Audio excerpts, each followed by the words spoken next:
Hello everyone and welcome to the Draft Review Series presented by Deep Fried Draft. My name is Brian Bosarge. We're now on to the AFC North and we're going to start with the Baltimore Ravens and what was the swan song for longtime general manager Ozzie Newsome, his final NFL draft, and he went out wheeling and dealing. Started trading back from 16 to 22 and then went back again, I think, from 22 to 25.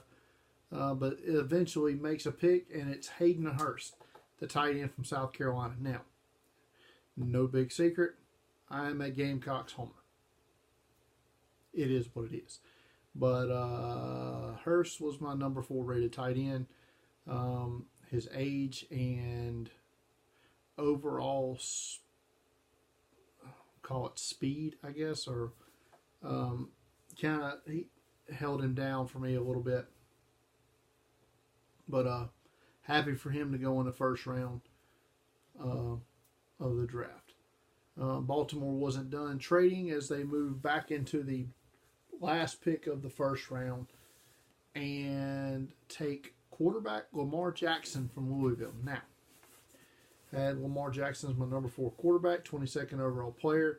I think Lamar Jackson can be a starting quarterback in the NFL, and I think he will be a starting quarterback in the NFL. Joe Flacco doesn't seem to be all that happy about it, but Joe Flacco's not that good.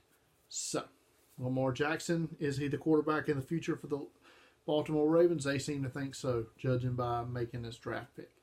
They don't pick again until pick 83 in the 3rd round. And they take Orlando Brown Jr., the big offensive tackle from Oklahoma. His father played for the Ravens and the Browns before they became the Ravens. So kind of a bit poetic that they take Orlando Brown Jr. I liked him a lot before the combine, and then he completely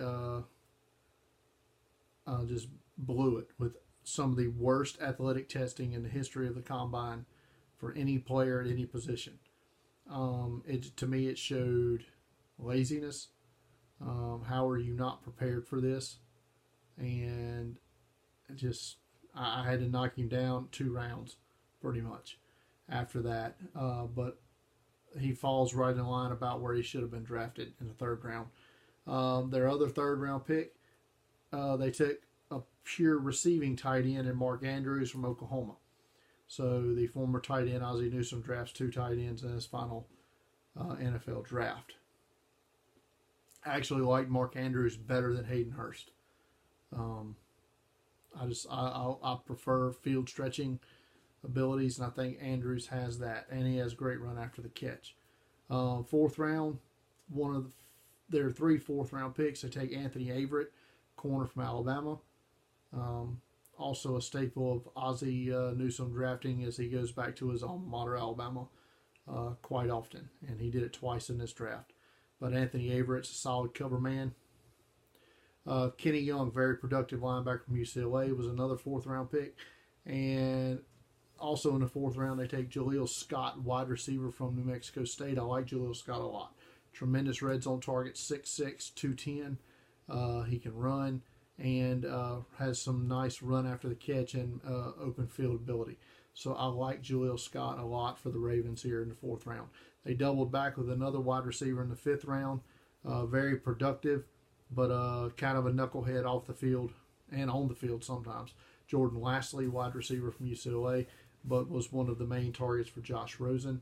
6th round, another off-field knucklehead is Deshaun Elliott, safety from Texas, but good value pick for here as he was my number 89 rated player. But because of some of his off-field shenanigans, Elliott falls here to almost the end of about the middle of the 6th round, and Baltimore scoops him up. Pick 212, they take a project offensive tackle from Wagner, Gregory Sanat. Sanat was the talk of the Shrine game, just for his sheer size. He's a big lump of clay to work with. And truth be told, I would not be shocked at all if down the road, like 3 years down the road, say, if Sanat's not a better player at that stage of his career than Orlando Brown. The other Alabama player that Baltimore took was Bradley Bozeman, center. Bozeman is a multi-year starter at the pivot for Alabama, and not a whole, just kind of another guy. I don't know if how much of a roster push he's going to make. Same said for their 7th round pick, Zach Seiler, an athletic defensive lineman from Ferris State D2 school. Some notable undrafted player they brought in was another defensive lineman from LSU. Tremendous grit. I think he played at LSU like 5 or 6 years, maybe 5 years. I'm not sure, but battled back from a couple of knee injuries. But Christian Locatore from LSU, guy I kind of wasn't in love with, but I liked as a late round guy. So he gets signs undrafted with Baltimore. Total value for the Ravens, they finished 9th in the league. Average pick value, they finished 8th, but they got their money.